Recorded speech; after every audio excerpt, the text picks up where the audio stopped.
Pilkada di Kabupaten Badung telah memasuki sejumlah tahapan. Sejumlah partai politik telah menentukan calon bupati dan wakil bupati yang akan bertarung dalam Pilkada Badung.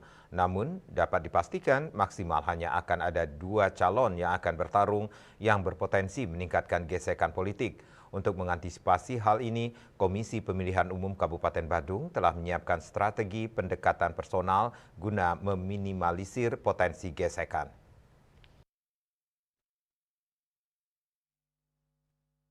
Ketua KPU Kabupaten Badung Gusti Ketut Gede Yusa Arsana menyampaikan bahwa pihaknya telah menginstruksikan badan ad hoc untuk menjaga kedekatan dengan parpol tanpa menciptakan masalah.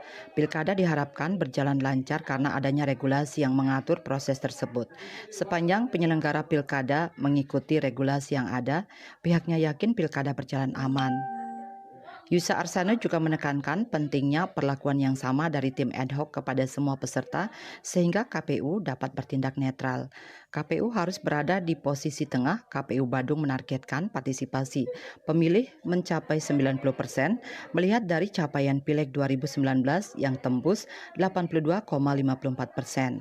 Pada Pileg 2019, pemilih yang tidak ada di tempat atau pindah rumah bisa dicoret dari daftar pemilih. Namun di tahun 2024 setiap orang dengan administrasi kependudukan Badung dicatatkan sebagai pemilih. Meski demikian, hasil Pileg 2024 menunjukkan partisipasi pemilih mencapai 88,73%.